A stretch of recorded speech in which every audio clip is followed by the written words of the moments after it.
रहा बेटा? बेटा दवाई खाई है ना तूने अभी? बहुत दर्द हो रहा है। मन्नू बहुत दर्द हो रहा है, बहुत दर्द हो रहा है। 11 जनवरी 2024 को एक बच्चा स्कूल से रोते हुए घर आता है और कहता है, मम्मी मुझे स्कूल में सीनियर्स ने बहुत बुरी तरह से मारा। बहुत तकलीफ में था वो, और उसका ये दर्द दिन ब दिन बढ़ता ही जाता है, इतना कि 20 जनवरी उसके ठीक 9 दिन बाद उस बच्चे की अनटाइमली डेथ हो जाती है। This is the case of a 12-year-old Delhi boy who is bullied to death.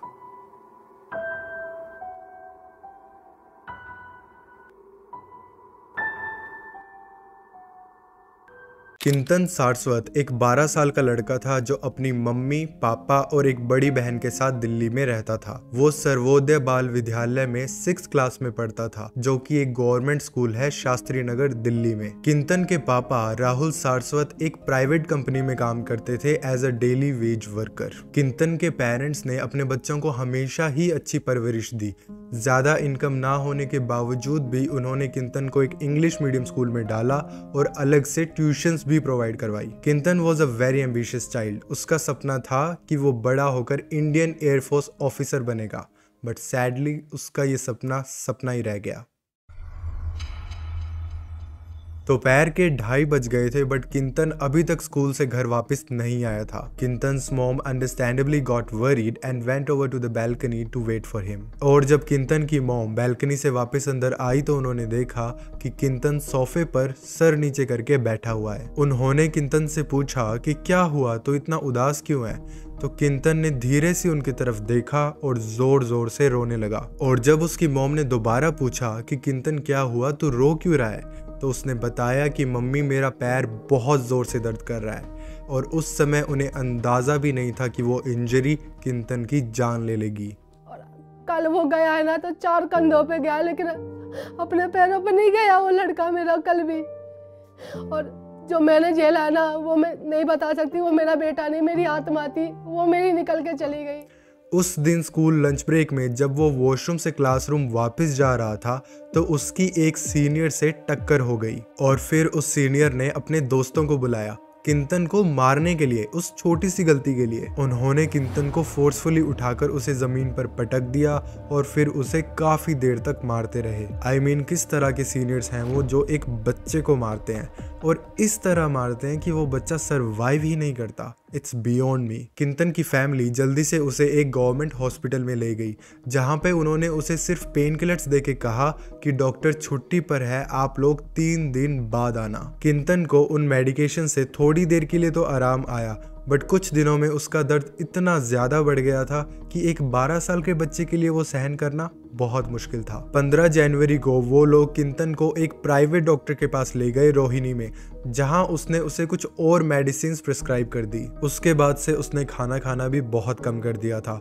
उसकी हालत दिन ब दिन बिगड़ती ही जा रही थी और 20 जनवरी को तो वो इतना बीमार हो गया कि उसके घर वाले उसे दोबारा उसी गवर्नमेंट हॉस्पिटल में ले गए। हॉस्पिटल में डॉक्टर्स ने उसे ट्रीट किया, उस पर ड्रिप्स चढ़ाई, जिससे इनिशियली किंतन को एक बार आराम आया और उसे 9 दिन में पहली बार भूख लगी। वो लोग उसके लिए खाना बनाकर उसे देने जा ही रहे थे कि अनफॉर्चुनेटली किंतन की डेथ हो गई। एक 12 साल का लड़का 9 दिन तक उस दर्द से लड़ता रहा, बट अनफॉर्चुनेटली एंड में हार गया। What did the innocent boy and his family do to deserve that?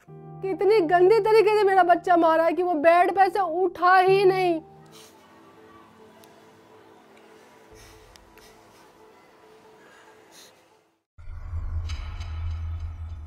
इस हॉरिबल इंसिडेंट के लिए किंतन की फैमिली ने स्कूल और हॉस्पिटल अथॉरिटीज को ब्लेम किया, एंड राइटफुली सो। 11 जनवरी को जब वो इंसिडेंट हुआ तो किंतन के पापा 4 बार स्कूल होकर आए थे और वो स्कूल वालों के टच में ही थे, बट स्कूल एडमिनिस्ट्रेशन ने उनको किसी न किसी बहाने से वापस भेज दिया। स्कूल में उस जगह सीसीटीवी कैमरास भी नहीं थे और स्कूल प्रिंसिपल या फिर स्टाफ ने कोई भी कोशिश नहीं की कि उन बच्चों को आइडेंटिफाई करें जिन बच्चों ने किंतन के साथ इतनी बुरी तरह से मारपीट की। उन्होंने तो बस ये कह के अपने हाथ साफ साफ कर लिए कि ये पूरा इंसिडेंट स्कूल प्रेमिसेस के बाहर हुआ है। किंतन के पेरेंट्स ने उस हॉस्पिटल के स्टाफ को भी एक्यूज किया है कि जरूरत के टाइम उन्होंने किंतन को सही मेडिकल केयर प्रोवाइड नहीं की। और इस मैटर पर हॉस्पिटल सुपरिंटेंडेंट ने कहा कि पेशेंट 11 जनवरी को पहली बार हॉस्पिटल आया था और उस टाइम उसकी कंडीशन बिल्कुल भी सीवियर नहीं थी। उन्होंने उसका एक्सरे ले लिया और कुछ पेन किलर्स दे दी और उन्होंने उसे ये भी कहा कि कुछ दिनों बाद वापस आना,